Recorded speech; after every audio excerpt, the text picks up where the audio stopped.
Hi everybody, Academic English Skills, and this is another video. This one is about critical writing and it follows on from another video I did, which was about critical thinking. So obviously they are linked, so hopefully this will be useful as well. So before we get into it, let's go over a few things at the start. So the idea of criticality, now don't be worried by the word. It's just about weighing up evidence that you've read and then making a comment on it. Now, I know that's quite simplistic, but that is what you're doing. Okay. Now, remember, criticality means that you can comment about what you think was good or effective or makes sense or is relevant about a source, but it can also be about what you say didn't like, didn't think was effective, didn't make sense, wasn't clear. Okay, so really criticality is probably being more negative than positive, as you might expect. However, you can be positive as well. It's not just negative, okay? And the idea of criticality is very common in undergrad essays, really at levels 5 and 6, and obviously postgrads, of course, but as a postgraduate level, it's really a given. You do get some essays at level 4 first year, but not many. And remember, when you are writing, you really need a mix of both descriptive writing and critical writing. Because without descriptive writing, there's nothing to comment on. There's nothing to be critical about. So you need the description. But obviously, too much descriptive writing can result in lower marks if your essay guidelines want you to write with criticality. So descriptive writing versus critical writing. So remember, descriptive writing really tells the reader information they can find themselves. So we're talking about background information, details, examples, that kind of thing. Now, critical writing tells the reader what you think about this information and what it means for your essay's focus, your essay question. Okay, so description is really information the reader can find out for themselves, but the critical, they can't because it's coming from you. But remember, when you use a source, it is still descriptive writing if you're just telling the reader what the source says. So if you say, you know, Smith 2020 said that, blah, blah, blah, that's just descriptive writing, okay? It's only critical when you consider what the sources say in relation to your essay question and your comment on this. That's really important. So just because you use a source doesn't mean you're being critical. It's only critical when you comment about the value of the source. One fancy term that's common in academia is the idea of your academic voice, but really it just means your criticality, okay? Now remember, your tutors already know about your subject, but they don't know what you think. And they want to know what you think. They want to know what ideas you consider to be important and why. So you could say that being critical and expressing your comments is really another way of giving your opinion, which it is, yeah? And so when you're weighing up the evidence and suggesting what it means, you're being critical. You're giving your opinion that way. Now, there were many different critical paragraph structures. Now, 3 of the most common are Weed, P, and Teal. Okay, so there are the acronyms.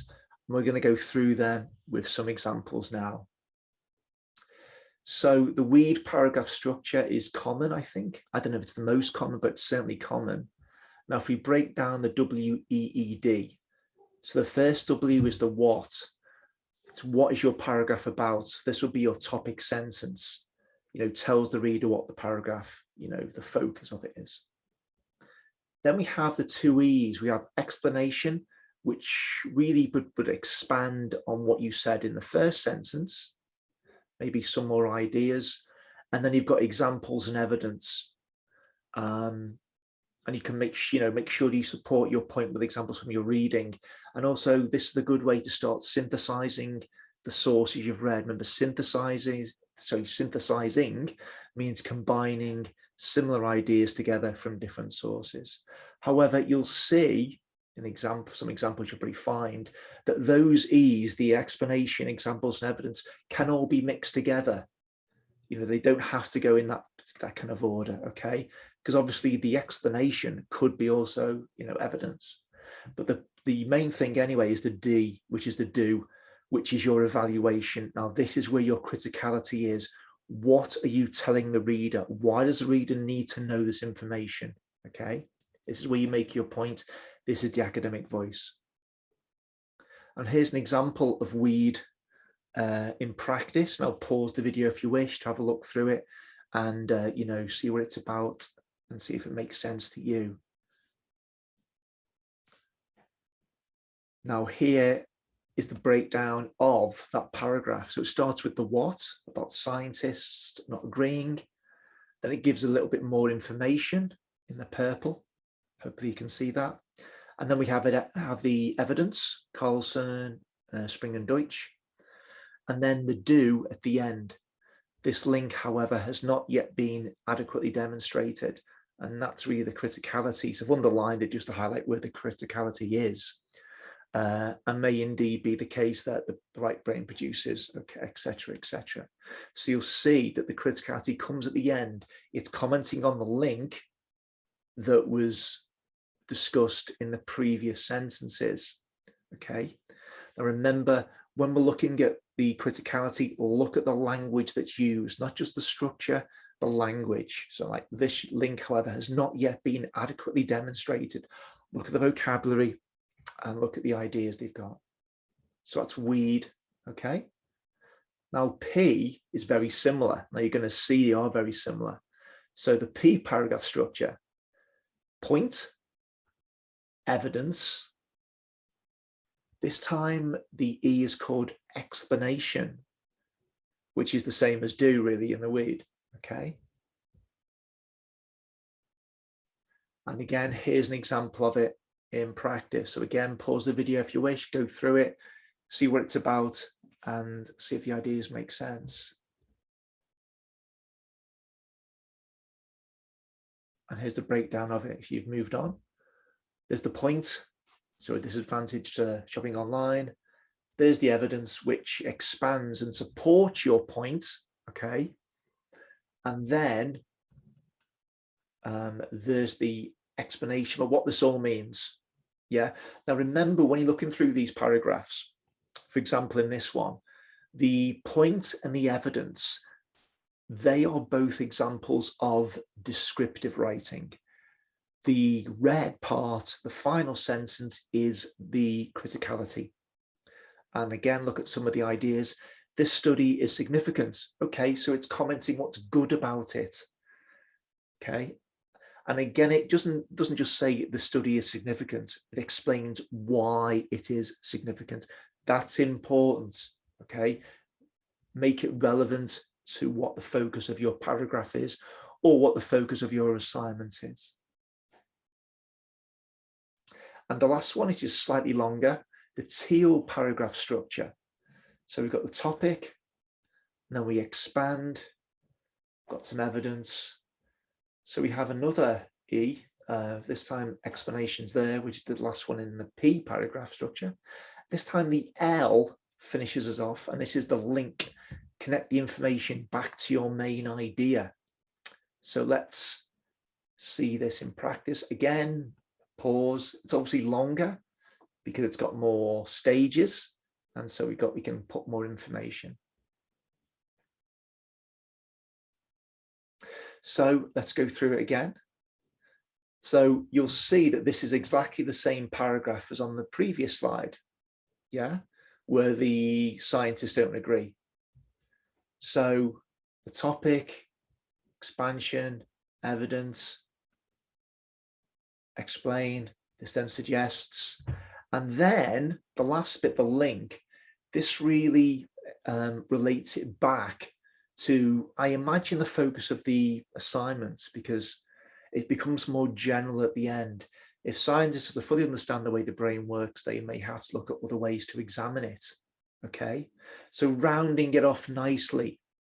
Okay, now you could say you could just stop with the the explanation bit at the end, which is possible. However, we go a little bit further. Okay.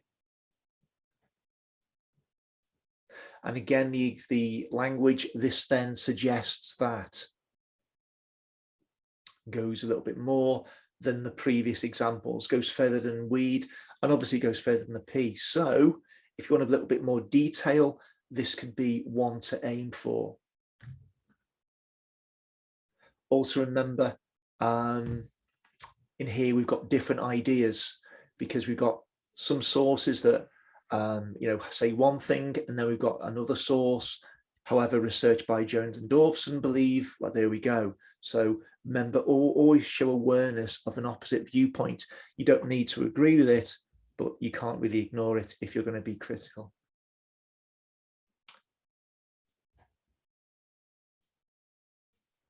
Of course, your opinions must be supported with evidence. If there's no evidence, then it's just an opinion essay. But use the evidence, which is just description, remember, and then explain why it supports your viewpoint, at the start of a paragraph, which would then be your criticality.